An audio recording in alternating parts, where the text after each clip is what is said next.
Salut tout le monde. Aujourd'hui on parle de langue nordique et de linguistique. Non, partez pas, je vous jure, ça fait peur comme ça le mot linguistique, mais en fait ça peut être super intéressant. Au sens large, on dit qu'il parlait le vieux norrois. En fait, c'est le terme qui est utilisé pour désigner la langue de toute la Scandinavie à l'époque médiévale, jusqu'en 1350 à peu près. C'est un peu l'ancêtre des langues scandinaves d'aujourd'hui. Alors, avant qu'on me demande dans les commentaires, je ne parle aucune langue nordique, mais j'aimerais beaucoup. J'ai commencé à me familiariser un petit peu avec le fonctionnement de l'islandais. Moi, à la base, je suis professeur de français, donc je suis plutôt calée du côté de la branche latine, l'ancien français, le latin, etc. En tout cas, dans cette vidéo, je vous propose dans une première partie d'explorer l'arbre des langues pour découvrir un petit peu la généalogie des langues scandinaves. Ensuite, on parlera du lien très fort qui existe entre l'islandais et le vieux norrois. Et enfin, on évoquera les caractéristiques de la langue norroise et on donnera quelques exemples. Attention, c'est parti, on fait un bond dans le temps.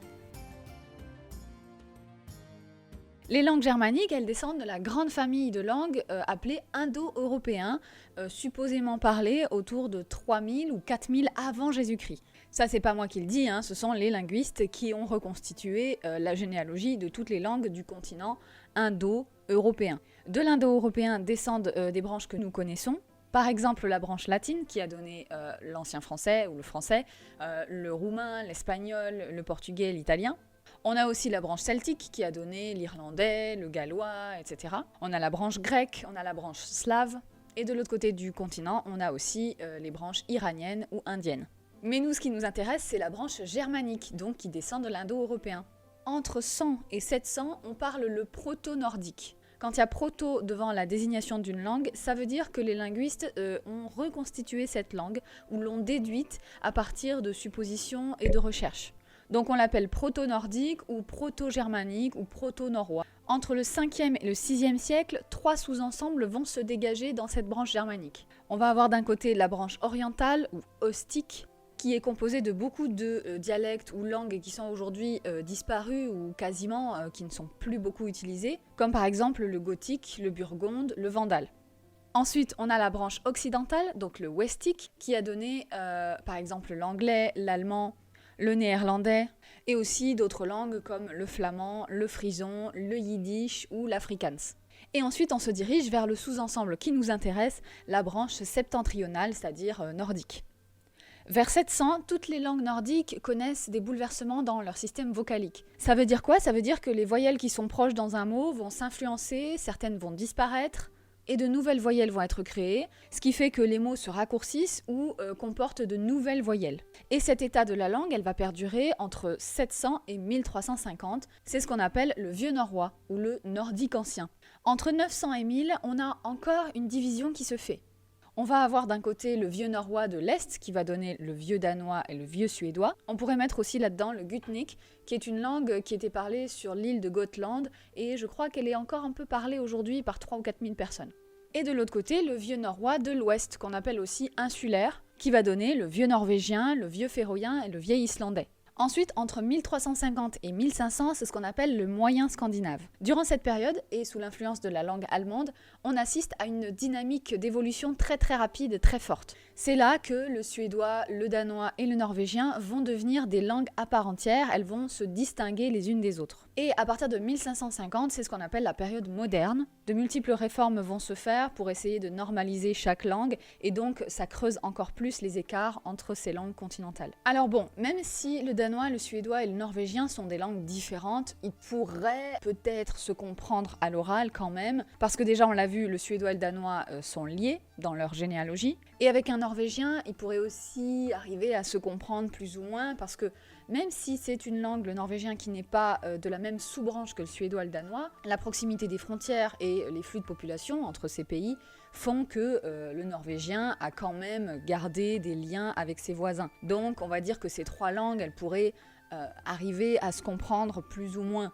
Par contre, dans les faits, les langues insulaires, donc féroïen et islandais, ne pourraient pas du tout se comprendre avec les langues nordiques continentales. Ça vaut pour l'oral, hein. À l'écrit, bien sûr qu'il y a des similitudes et ils pourraient tout à fait se comprendre, mais à l'oral, il y a une grande différence dans la prononciation et dans les intonations. Et donc on dit habituellement, et les chercheurs disent habituellement que l'islandais est la langue la plus proche de ce qui se parlait en Scandinavie à l'époque des Vikings. Une langue, on le sait, pour qu'elle évolue, il faut qu'elle soit soumise à plusieurs paramètres. Par exemple, le nombre de personnes qui la parlent, les occupations militaires, les annexions d'une partie de leur pays, les flux migratoires. Tout ça contribue à apporter des éléments de langue de l'extérieur et à faire évoluer une langue.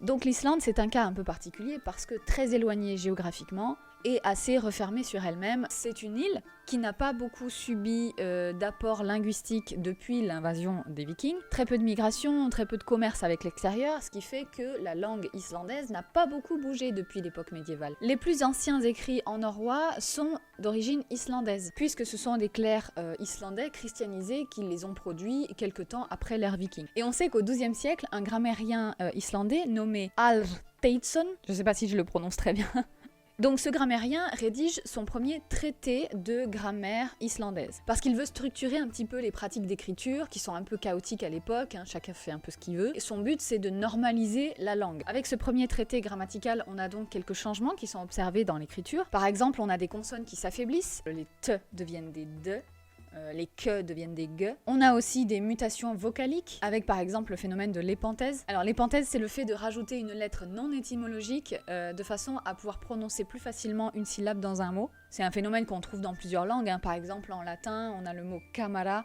qui a donné en français chambre avec un B épanthétique. Ensuite, on a quelques syllabes finales qui s'effacent et on a quelques accents qui changent. Et au niveau de la structure et du lexique, il y a des changements vraiment infimes. Tout ça pour dire qu'il n'y a pas une grande différence entre les textes rédigés par les clercs chrétiens islandais du XIIe par exemple et la version parlée par les Vikings qui sont arrivés un petit peu avant. Et les linguistes aujourd'hui disent souvent qu'un Islandais d'aujourd'hui pourrait totalement se comprendre avec un Islandais du Moyen-Âge. Chose que nous, Français, on ne pourrait pas faire. Le français aujourd'hui a tellement évolué par rapport à l'ancien français qui était parlé à l'époque médiévale. Parlons un peu maintenant de cette langue norroise. Maintenant qu'on sait d'où elle vient et qu'on sait à quoi la comparer, ou en tout cas de quoi elle est la plus proche, voyons ce qu'on peut dire sur son fonctionnement. Alors, je ne prétends pas parler islandais ou parler le norrois, donc je dirais peut-être une phrase, mais je vous épargnerai la lecture de textes en norrois. Parlons d'abord de sa morphologie. C'est quoi la morphologie? C'est la manière dont les mots sont construits. C'est une langue flexionnelle. Ça veut dire que chaque mot, en fonction de sa place ou de son rôle dans la phrase, va avoir une terminaison différente. C'est pour ça qu'on a des cas. Un petit peu comme en latin ou en allemand, on a nominatif, accusatif, génitif et datif, qui servent à exprimer le rôle des mots dans la phrase. Sujet, COD, complément du nom, etc.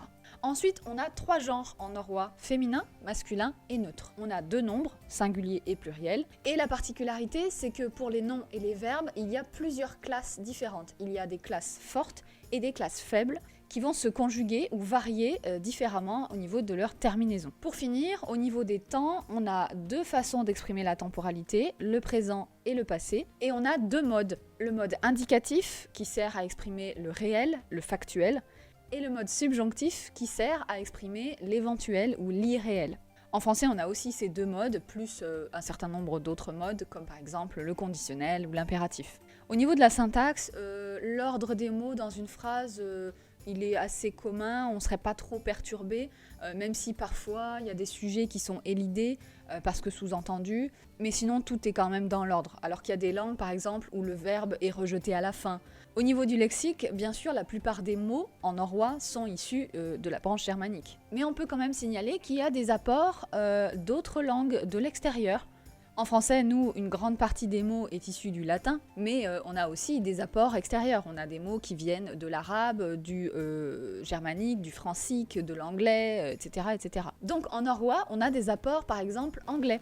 On a le mot sol qui vient de soul, en anglais. On a aussi le mot biskup qui vient de bishop, même si c'est d'origine latine. On a aussi dans la langue norroise des apports français. Par exemple, courtesy qui vient de courtoisie, en français, donc courtoisie au sens médiéval, hein, noble, qui a des grandes qualités. Et on a aussi le mot signor, qui vient de seigneur. Donc ça montre par exemple que les Vikings avaient totalement intégré des mots qui leur permettaient de caractériser le système féodal français ou de comprendre les enjeux de ce système féodal. Ensuite, on a des apports de l'Est, on a des mots slaves qui ont été intégrés au norrois, par exemple torg, qui veut dire le marché, tulkr, qui veut dire interprète. Des mots ont été utilisés pour parler des échanges qu'il y avait entre ces peuples. Il y a aussi des apports finnois ou sami, par exemple le mot semsvein, qui veut dire homme sami, ce qui montre bien voilà, qu'ils ont créé ou ils ont emprunté des mots aux uns et aux autres pour se désigner les uns les autres en fait.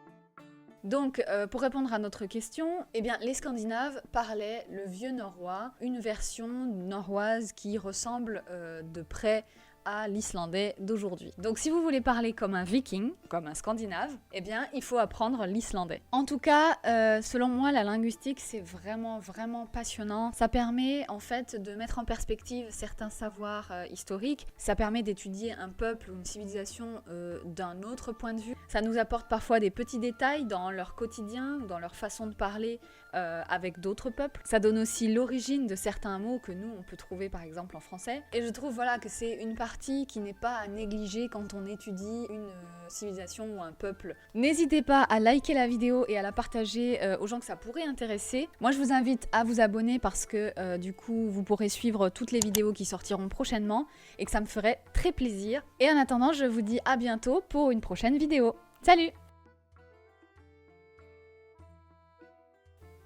Bon, j'ai dit que je vous épargnais la lecture d'un texte en norrois, mais je peux vous mettre une phrase quand même, histoire de voir comment ça sonne et à quoi ça ressemble.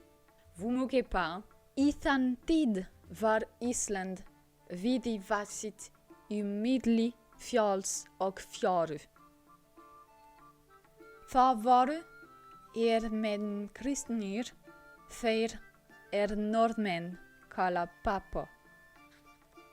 En þeir faru síðan á braut af því að þeir vildu ekki vera við eithna menn og letu eftir bökur, írskar og bjálur og bagla. Af því mætti skilja að þeir varu menn írskir.